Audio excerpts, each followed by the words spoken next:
Welcome to rhythm of learning. 10th പ്രിലിംസിന്റെ ഒരു previous year question paper ആണ് നമ്മൾ ഇന്ന് പഠിക്കാൻ പോകുന്നത്. 10ാമത്തെ ക്വസ്റ്റ്യൻ പേപ്പർ ആണ് കേട്ടോ പഠിക്കണേ. ഈ ക്വസ്റ്റ്യൻ പേപ്പർ കുറച്ച് അധികം ഉണ്ട്. കാരണം എന്തുകൊണ്ടാണെങ്കിൽ ഇതിൽ കുറെ അധികം സ്റ്റേറ്റ്മെന്റ് ക്വസ്റ്റ്യൻസ് ഉണ്ട്. അപ്പോ നമുക്ക് ഓരോന്നും പഠിച്ചു പോവാട്ടോ. അപ്പൊ ജീവിത രസങ്ങൾ എന്ന പേരിൽ ആത്മകഥ എഴുതിയ കലാകാരൻ ആരാണെന്ന് അറിയാമോ? ജീവിത രസങ്ങൾ എഴുതിയത് ചേമഞ്ചേരി കുഞ്ഞിരാമൻ നായരാണ്. കേരള സിംഹം എന്നറിയപ്പെടുന്നത് ആര്? സർദാർ KM പണിക്കരാണ്. ചന്ദ്രയാൻ 2 ദൗത്യത്തിന് നേതൃത്വം നൽകിയ ഇന്ത്യൻ ബഹിരാകാശ ഗവേഷണ സംഘടനയുടെ ചെയർമാൻ ആരാണ്? K. ശിവനാണ്. ഇന്ത്യയിൽ സമൂഹശാസ്ത്രം എന്ന പഠനശാഖ ആദ്യമായി ആരംഭിച്ചത് ഏത് യൂണിവേഴ്സിറ്റിയിലാണ്? ബോംബെ യൂണിവേഴ്സിറ്റിയിലാണ്. വിവരാവകാശ നിയമത്തിനായി പ്രവർത്തിച്ച രാജസ്ഥാനിലെ സംഘടന ഏതാണ്? മസ്ദൂർ കിസാൻ ശക്തി സംഘടനാണ്. അടുത്ത ചോദ്യം, നീതി ആയോഗിന്റെ ആദ്യത്തെ ഉപാധ്യക്ഷൻ ആരാണ്? അരവിന്ദ് പനഗരിയയാണ്. ചരക്ക് സേവന നികുതി ഇന്ത്യയിൽ നിലവിൽ വന്നത് 2017 ജൂലൈ 1-നാണ്. 2019 ജ്ഞാനപീഠം നേടിയ മലയാള സാഹിത്യകാരൻ ആരാണ്? അക്കിത്തം അച്യുതൻ നമ്പൂതിരിയാണ്. അടുത്ത ചോദ്യം, ടോക്കിയോ ഒളിമ്പിക്സിൽ ജാവലിൻ ത്രോ ഇനത്തിൽ സ്വർണം നേടിയ കായിക താരം ആരാണ്? നീരജ് ചോപ്രയാണ്. അടുത്തത്, സ്കൂൾ വിദ്യാർത്ഥികൾക്ക് ലഹരി ഉപയോഗം തടയാനായിട്ട് സംസ്ഥാന എക്സൈസ് വകുപ്പ് വിമുക്തിയുടെ നേതൃത്വത്തിൽ നടപ്പിലാക്കുന്ന പദ്ധതിയുടെ പേരെന്താണ്? ഉണർവ് എന്നാണ്. താഴെ കൊടുത്തിരിക്കുന്ന പ്രസ്താവനകളിൽ കിഴക്കൻ തീരസമതലവുമായി ബന്ധപ്പെട്ട ശരിയായ പ്രസ്താവനകൾ ഏത് എന്നുള്ളതാണ്. അതിൽ 3ഉം 4ഉം ഓപ്ഷൻ ആണ് ശരിയായിട്ടുള്ളത്. അതായത് ഡെൽറ്റകൾ കാണപ്പെടുന്നു എന്നുള്ളതും സുന്ദര വനപ്രദേശം മുതൽ കന്യാകുമാരി വരെ സ്ഥിതി ചെയ്യുന്നു എന്നുള്ളതും. ഇന്ത്യയിലെ ഏറ്റവും ഉയരം കൂടിയ കൊടുമുടി മൗണ്ട് K2 ആണ്. ഉപദ്വീപീയ നദികളിൽ ഏറ്റവും നീളം കൂടിയ നദി ഗോദാവരിയാണ്. കോട്ടണോപോളിസ് എന്ന് വിശേഷിപ്പിക്കപ്പെടുന്നത് മുംബൈ ആണ്. കേരളത്തിൽ കൊല്ലം മുതൽ കോട്ടപ്പുറം വരെ സ്ഥിതി ചെയ്യുന്ന ദേശീയപാത നമ്പർ 3 ആണ്. താരാപൂർ ആണവോർജ നിലയം എവിടെയാണ്? മഹാരാഷ്ട്രയിലാണ്. പാരമ്പര്യ ഊർജ സ്രോതസ്സിന് ഉദാഹരണം കൽക്കരിയാണ്. പൊതുമേഖലയിലെ ആദ്യത്തെ ഇരുമ്പുരുക്കുശാല Indian iron and steel limited steel കമ്പനിയാണ് കേട്ടോ. ഇന്ത്യൻ അയൺ ആൻഡ് സ്റ്റീൽ കമ്പനിയാണ്. B ആണ്. 18 B ആണ്. അടുത്തത്, ഇന്ത്യയിൽ ആദ്യമായി പെട്രോളിയം ഖനനം ചെയ്തത് ദിഗ്ബോയിലാണ്. ഇന്ത്യയിൽ ധാതുക്കളുടെ കലവറ എന്നറിയപ്പെടുന്നത് ഉപദ്വീപീയ പീഠഭൂമിയാണ്. താഴെ കൊടുത്തിരിക്കുന്നവയിൽ സമത്വത്തിനുള്ള അവകാശങ്ങളിൽ ഉൾപ്പെടാത്തത് ഏത് എന്നാണ് ചോദ്യം. സമത്വത്തിനുള്ള അവകാശങ്ങളിൽ ഉൾപ്പെടാത്തത് കുറ്റകൃത്യം ചെയ്തവരെ സംബന്ധിച്ചുള്ള സംരക്ഷണം എന്നാണ്. അടുത്തത്, മൗലിക കർത്തവ്യങ്ങളെ കുറിച്ച് പ്രതിപാദിക്കുന്നത് പാർട്ട് 4A അടുത്തത്, ഇന്ത്യൻ ദേശീയ പതാകയിൽ സമാധാനത്തെയും സമത്വത്തെയും സൂചിപ്പിക്കുന്ന നിറം വെള്ള നിറമാണ്. 1950 ജാനുവരി 24-ന് ഭരണഘടനാ നിയമനിർമ്മാണ സഭ ജനഗണമനയുടെ ഏത് ഭാഷാ പതിപ്പിനാണ് അംഗീകാരം നൽകിയത് എന്ന് ചോദിച്ചു കഴിഞ്ഞിട്ടുണ്ടെങ്കിൽ ഹിന്ദി ഭാഷയാണ്. ഇന്ത്യയുടെ ദേശീയ ഗീതം ഏതാണ്? വന്ദേ മാതരമാണ്. ദേശീയ മനുഷ്യാവകാശ നിയമം പാർലമെന്റ് പാസാക്കിയ വർഷം 1993 27ാമത്തെ ക്വസ്റ്റ്യൻ PSC ഡിലീറ്റ് ചെയ്തതാണ്. അപ്പൊ അത് നമ്മൾ പറയുന്നില്ല കേട്ടോ. 28ാമത്തെ ക്വസ്റ്റ്യൻ, താഴെ കൊടുത്തിരിക്കുന്നവയിൽ മതേതരത്വം എന്നതുകൊണ്ട് അർത്ഥമാക്കുന്നത് എന്താണ്? ഇതിൽ PSC കൊടുത്തിരിക്കുന്ന ആൻസർ ഇന്ത്യക്ക് ഒരു ഔദ്യോഗിക മതം ഇല്ല എന്നുള്ളതാണ്. നമ്മൾ അത് പഠിക്കുക, കാരണം നമുക്കൊരു ജോലിയാണ് ആവശ്യം അല്ലെ. തൊട്ടുകൂടായ്മ നിരോധന നിയമം നിലവിൽ വന്നത് 1955 നമ്മുടെ ദേശീയ മനുഷ്യാവകാശ കമ്മീഷന്റെ ഇപ്പോഴത്തെ ചെയർമാൻ ആരാണ്? Justice V. രാമസുബ്രഹ്മണ്യൻ എന്ന് പറയുന്ന വ്യക്തിയാണ്. അടുത്ത ചോദ്യം, ഭഗത് സിംഗുമായി ബന്ധമില്ലാത്ത പ്രസ്താവന കാണാനാ പറഞ്ഞേക്കണേ. അപ്പോ 1ഉം അതുപോലെ തന്നെ 2ഉം അദ്ദേഹവുമായി ബന്ധമില്ലാത്തതാണ്. സെൻട്രൽ ലെജിസ്ലേറ്റീവ് അസംബ്ലിയിൽ ബോംബെറിഞ്ഞു എന്നുള്ളത് മാത്രമാണ് ശരിയായിട്ടുള്ള കാര്യം. ഭഗത് സിംഗുമായിട്ട് ബന്ധപ്പെട്ടിട്ടുള്ള ഒരു ക്ലാസ് നമ്മൾ അടുത്ത് തന്നെ അപ്ലോഡ് ചെയ്യുന്നുണ്ട് കേട്ടോ. അടുത്ത, ക്വിറ്റ് ഇന്ത്യ സമരവുമായിട്ടും അതുമായിട്ടും ബന്ധമില്ലാത്ത പ്രസ്താവനയാണ് പറഞ്ഞേക്കണേ. ഇതില് 2 മാത്രമാണ് ബന്ധമില്ലാത്തത്. മുസ്ലിം ലീഗ്, അതുപോലെ Congress, communist party of India quit India പ്രമേയത്തെ പിന്തുണച്ചു എന്നുള്ളത് കേട്ടോ. അപ്പോ ഇത് ശരി. ക്വിറ്റ് ഇന്ത്യ പ്രമേയവുമായിട്ട് ബന്ധമില്ലാത്ത പ്രസ്താവന ഏതാണ്? 32-ല് ഓപ്ഷൻ 2 കേട്ടോ. അടുത്ത ചോദ്യം നോക്കൂ. മൗലാന അബ്ദുൽ കലാം ആസാദിനെ സംബന്ധിച്ച തെറ്റായ പ്രസ്താവന കണ്ടെത്താനാ പറഞ്ഞേക്കണേ. നൈൻതാനും വിദ്യാഭ്യാസ പദ്ധതി ആസൂത്രണം ചെയ്തു എന്നുള്ളതാണ് തെറ്റ്. അത് ഗാന്ധിജിയാണെന്നുള്ളത് അറിയാലോ. ബാക്കിയൊക്കെ അദ്ദേഹവുമായി ബന്ധപ്പെട്ട പ്രസ്താവനയാണ്. സ്വതന്ത്ര ഇന്ത്യയിലെ ആദ്യത്തെ വിദ്യാഭ്യാസ മന്ത്രിയാണ്. അദ്ദേഹത്തിന്റെ ജന്മദിനം നവംബർ 11 ദേശീയ വിദ്യാഭ്യാസ ദിനമാണ്. ഇന്ത്യ വിൻസ് ഫ്രീഡം അദ്ദേഹത്തിന്റെ കൃതിയാണ്. അതൊക്കെ ശരി തന്നെയാണ് കേട്ടോ. ഇനി അടുത്ത ചോദ്യം, സ്വാതന്ത്ര്യാനന്തര ഇന്ത്യ നേരിട്ട പ്രധാന വെല്ലുവിളികളിൽ ഉൾപ്പെടാത്തത് കണ്ടെത്തുക എന്നാണ് പറയണേ. അത് ഏതാണ്? സ്വാതന്ത്ര്യത്തിന് ശേഷം ഇന്ത്യയിൽ ബ്രിട്ടീഷ് അധീന പ്രദേശങ്ങൾ ഉണ്ടായിരുന്നു എന്നുള്ളത് തെറ്റാണ്. ബാക്കിയൊക്കെയാണ് ശരി. നാട്ടുരാജ്യങ്ങളുടെ സംയോജനം, വർഗീയ ലഹള, അഭയാർത്ഥി പ്രവാഹം, അതൊക്കെ ശരിയായിട്ടുള്ള ഉത്തരങ്ങൾ തന്നെയാണ് കേട്ടോ. അടുത്ത ചോദ്യം എന്താണ്? അടുത്തത്, ഇന്ത്യൻ സ്വാതന്ത്ര്യ സമര കാലത്ത് ദേശീയ വിദ്യാഭ്യാസത്തിന്റെയും കലയുടെയും വളർച്ചയ്ക്ക് നിരവധി വിദ്യാലയങ്ങൾ സ്ഥാപിക്കപ്പെട്ടു. ഈ പ്രസ്താവനയുമായി യോജിക്കാത്തവ കണ്ടെത്താൻ. യോജിക്കാത്തത് ഏതാണ്? 2 മാത്രമാണ് യോജിക്കാത്തത്. William Jones Asiatic Society of Bengal സ്ഥാപിച്ചു എന്നുള്ളത്. അദ്ദേഹം സ്ഥാപിച്ചു എന്നുള്ളത് ശരിയാണ്. പക്ഷെ അത് ഏൻഷ്യന്റ് ഇന്ത്യയുമായിട്ട് റിലേറ്റഡ് ആയിട്ടുള്ള കാര്യമാണ്. സ്വാതന്ത്ര്യ സമര കാലത്ത് നടന്നിട്ടുള്ളതല്ല. 1916 DK കാർവേ ഇന്ത്യയിലെ ആദ്യ വനിതാ സർവകലാശാല സ്ഥാപിച്ചു. രവീന്ദ്രനാഥ ടാഗോർ ബംഗാളിൽ വിശ്വഭാരതി സർവകലാശാല സ്ഥാപിച്ചു. മഹാകവി വള്ളത്തോൾ തൃശ്ശൂരിൽ എന്താണ് കലാമണ്ഡലം സ്ഥാപിച്ചു. അതൊക്കെ ശരി തന്നെയാണ് കേട്ടോ. 36 ശരിയായിട്ടുള്ള ജോഡികൾ കണ്ടെത്താനാ പറഞ്ഞേക്കണേ. ഗോഖലയുടെ നേഷനും അതുപോലെ തന്നെ എന്താ പറയുന്നത് ബാലഗംഗാധര തിലകന്റെ മറാത്ത കേസരി, അത് രണ്ടും ശരിയായിട്ടുള്ള ഉത്തരങ്ങളാണ്. ഇനി അടുത്തത് 37 ഇന്ത്യൻ സ്വാതന്ത്ര്യ സമരവുമായി ബന്ധപ്പെട്ട ദേശീയ പ്രസ്ഥാനങ്ങൾ ശരിയായിട്ടുള്ള ജോഡി കണ്ടെത്താനാ പറഞ്ഞാണ്. ശരിയായിട്ടുള്ള ജോഡി ഏതൊക്കെയാണ്? ഒന്ന് ഫോർവേഡ് ബ്ലോക്ക് സുഭാഷ് ചന്ദ്രബോസിന്റെയും AITUC അല്ലെ MN ജോഷി, ലാല ലജപത് റായ് തുടങ്ങിയവരുടെയാണ്. ഇതിൽ ഗദ്ദാർ പാർട്ടി ആരുടെയെന്ന് ചോദിച്ചാൽ ലാല ഹർദയാലാണ് പറയേണ്ടത്. ഈ കോൺഗ്രസ് സോഷ്യലിസ്റ്റ് പാർട്ടി എന്ന് പറഞ്ഞാൽ റഷ്യൻ വിപ്ലവത്തിന്റെ വിജയത്തില് ഒക്കെ ആകൃഷ്ടരായിട്ട് നമ്മള് എന്താ പറയുന്നത്, കോൺഗ്രസിൽ തന്നെ ഉണ്ടായിരുന്നിട്ടുള്ള കുറച്ച് ആൾക്കാർ സോഷ്യലിസ്റ്റ് ആശയങ്ങളോട് താല്പര്യമുള്ള കുറെ അധികം ആൾക്കാർ കൂടി ചേർന്നിട്ടാണ് അങ്ങനെ ഒരു പാർട്ടി രൂപീകരിച്ച. അതിന്റെ ആദ്യത്തെ സെക്രട്ടറി ജയപ്രകാശ് നാരായണ ആയിരുന്നു. പക്ഷെ ആരൊക്കെ കൂടി രൂപീകരിച്ചു എന്നുള്ളതിന് ഒരു കൃത്യത പറയണില്ല. അപ്പൊ അതുകൊണ്ട് ആദ്യത്തെ 2 തെറ്റാണ് കേട്ടോ. ഇനി 38ാമത്തെ ചോദ്യം, അതിന് ദാദാഭായ് നവറോജിയെ സംബന്ധിച്ച അദ്ദേഹത്തിന്റെ തെറ്റായിട്ടുള്ള പ്രസ്താവനയാണ് പറയാൻ പറഞ്ഞ. INCയുടെ ആദ്യത്തെ പ്രസിഡന്റ്, ഇന്ത്യൻ നാഷണൽ കോൺഗ്രസിന്റെ ആദ്യത്തെ പ്രസിഡന്റ് WC ബാനർജിയാണ്. അപ്പോ അത് തെറ്റാണ്. അതായത് ചോർച്ച സിദ്ധാന്തവും ഇന്ത്യൻ നാഷണൽ കോൺഗ്രസ് എന്ന് പേരിട്ടതും ഇന്ത്യയുടെ വന്ധ്യവയോധികനും ഒക്കെ ആരെന്നെയാണ്? ദാദാഭായ് നവറോജി. അതൊക്കെ ശരി തന്നെയാണ്. സ്വതന്ത്ര ഇന്ത്യയിലെ വിദ്യാഭ്യാസ കമ്മീഷനുകളെ സംബന്ധിച്ച് ശരിയായിട്ടുള്ള പ്രസ്താവന കണ്ടെത്താനാ പറഞ്ഞേക്കണേ. ഏതാണ് ശരിയായിട്ടുള്ള പ്രസ്താവന എന്ന് നോക്കാം. സെക്കൻഡറി വിദ്യാഭ്യാസം ലക്ഷ്മണസ്വാമി മുതലിയാർ ശരിയാണ്. 10+2 +3 മാതൃകയിലുള്ള വിദ്യാഭ്യാസം ഡോക്ടർ കോത്താരി കമ്മീഷൻ, അത് രണ്ടും ശരിയായിട്ടുള്ളതാണ്. അപ്പൊ 39-ല് 2ഉം 3ഉമാണ് ശരിയായിട്ടുള്ളത്. ഇനി അടുത്തത് 40ാമത്തെ ചോദ്യം, പ്രസ്താവനയിൽ ശരിയായിട്ടുള്ള കണ്ടെത്തുക. അരുണ സഫുലി ക്വിറ്റ് ഇന്ത്യ സമര നായിക ശരിയാണ്. മാഡം ഭിക്കാജി ഗാമ ത്രിവർണ പതാക ആദ്യമായി ഉയർത്തി ശരിയാണ്. പണ്ഡിത രമാബായി ബോംബെയിൽ ശാരദാ സദൻ സ്ഥാപിച്ചു ശരിയാണ്. അപ്പൊ ഇതിലെല്ലാം ശരിയാണ് കേട്ടോ. ഇനി അടുത്ത ചോദ്യം, താഴെ പറയുന്നവയില് ശരിയായത് കണ്ടെത്താനാ പറഞ്ഞേക്കണേ. ഏതൊക്കെയാണ് ശരിയെന്ന് നോക്കാം. ടിപ്പു സുൽത്താൻ കേരളം ആക്രമിച്ചത് 789 ശരി. ശങ്കരാചാര്യൻ ജനിച്ചത് 788 ശരി. പൂനം കുരിശ് തെറ്റാണ്. 1653 പൂനം കുരിശ്. അപ്പൊ അത് തെറ്റാണ്. 1653. ഇനി 1341 വെള്ളപ്പൊക്കത്തെ തുടർന്ന് മുസ്ലിം തുറമുഖം പ്രത്യക്ഷമാവുകയും കൊച്ചി തുറമുഖം രൂപകൊള്ളുകയും ചെയ്തു. അപ്പൊ അത് ശരിയാണ് കേട്ടോ. അപ്പൊ 41-ല് 3 ശരി പറയണേ. ഇനി അടുത്തത് കേരളത്തെ സംബന്ധിച്ച പ്രസ്താവനകളിൽ ശരിയല്ലാത്തത് കണ്ടെത്താനാ പറയണേ. ഏറ്റവും കൂടുതൽ ഗ്രാമപഞ്ചായത്തുകൾ ഉള്ളത് എവിടെയാണ്? മലപ്പുറത്താണ്. അപ്പൊ അതാണ് തെറ്റ്. ബാക്കി തീരപ്രദേശം ഇല്ലാത്തതാണ് ഇടുക്കി, വയനാട്, കോട്ടയം, പാലക്കാട്, പത്തനംതിട്ട. സപ്തഭാഷ സംഗമ ഭൂമി കാസർഗോഡാണ്. ഏക കന്റോൺമെന്റ് കണ്ണൂരാണ്. അതൊക്കെ ശരിയായിട്ടുള്ളത് തന്നെയാണ്. ഇനി അടുത്തത് 43ാമത്തെ, കേരളത്തിലെ കായലുകളെ സംബന്ധിച്ച പ്രസ്താവനകളിൽ ശരിയായത് കണ്ടെത്താനാ പറയണേ. കായലുകളെ സംബന്ധിച്ചിട്ടുള്ളത് വേമ്പനാട് കായലില് പുന്നമടയിൽ എന്താ പറയുക നെഹ്റു ട്രോഫി വള്ളംകളി നടക്കുന്നു. നീണ്ടകര അഴിമുഖം അഷ്ടമുടി കായലിനെ അറബിക്കടലുമായി ബന്ധിപ്പിക്കുന്നത് രണ്ടും ശരിയാണ്. അതായത് 8 ശാഖകളായിട്ട് തിരിയണത് വേമ്പനാട് കായലാണെന്നാണ് പറയണേ. അത് നമ്മൾ അഷ്ടമുടി കായലാണെന്ന് പഠിച്ചിട്ടുണ്ട്. അപ്പൊ ആദ്യത്തെ തെറ്റാണെന്ന് ക്ലിയർ ആയി അല്ലേ. ഇനി 44, കേരളത്തിലെ നദികളെ സംബന്ധിച്ച പ്രസ്താവനകളിൽ തെറ്റ് ശരിയല്ലാത്തത് ഏതെന്നാണ് പറയണേ. 244 കിലോമീറ്റർ ഉണ്ട് പെരിയാർ. അത് ശിവഗിരിയിൽ നിന്ന് ഉത്ഭവിക്കുന്നു ശരിയാണ്. അറബിക്കടലിൽ പതിക്കുന്ന ഭാരതപ്പുഴയുടെ പോഷക നദികളാണ് ഇടമലയാർ, മുതിരപ്പുഴ. അത് തെറ്റാണ്. ഇടുക്കി, പത്തനംതിട്ട, ആലപ്പുഴ എന്നീ ജില്ലകളിലൂടെ ഒഴുകുന്ന പമ്പാ നദി വേമ്പനാട് കായലിൽ പതിക്കുന്നു എന്നുള്ളത് എന്താണ് 44 അതും ശരി തന്നെയാണ്. അപ്പൊ രണ്ട് മാത്രമാണ് തെറ്റായിട്ടുള്ളത് കേട്ടോ.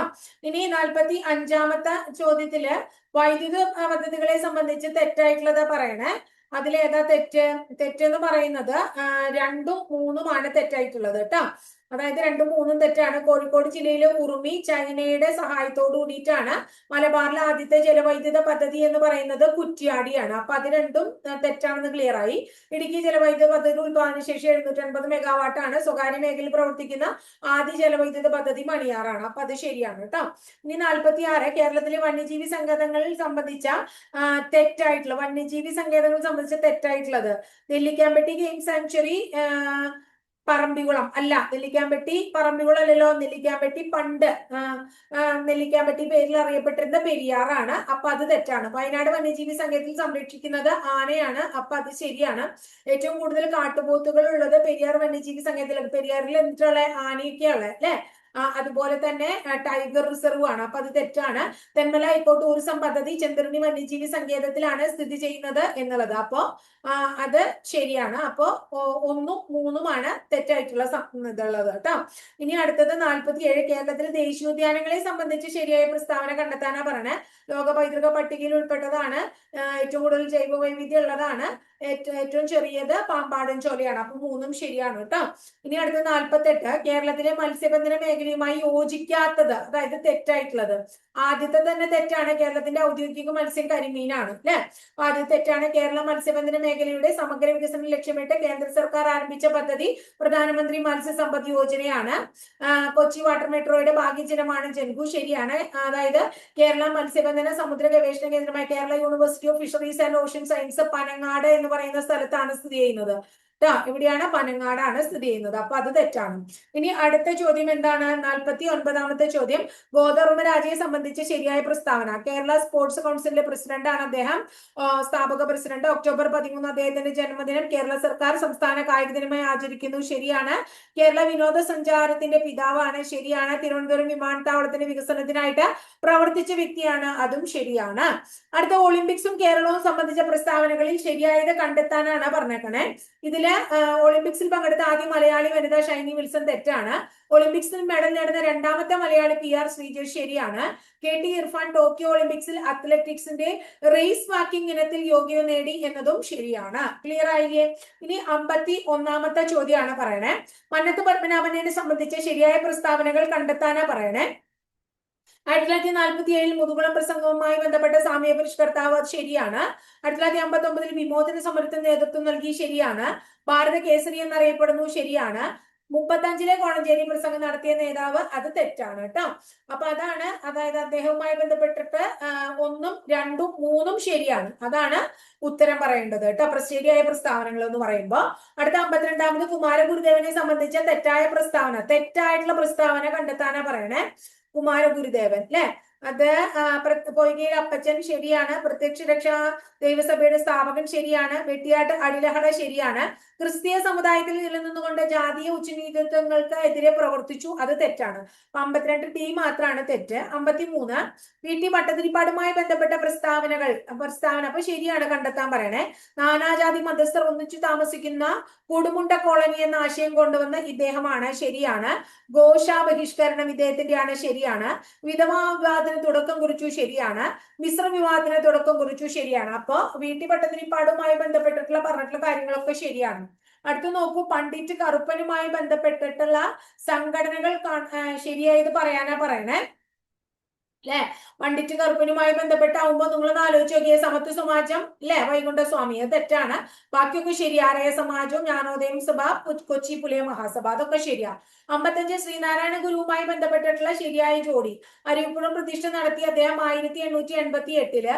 ടാഗോറിനെ അദ്ദേഹം സന്ദർശിച്ചു 1922. ഗാന്ധിജിയുമായി സന്ദർശനം നടത്തിയ അദ്ദേഹം 1925. അദ്ദേഹത്തിന്റെ മരണം നടന്നത്, സമാധി നടന്നത് 1928. അപ്പൊ അത്രയും ഇത്രയും കാര്യം ശരിയായില്ലേ?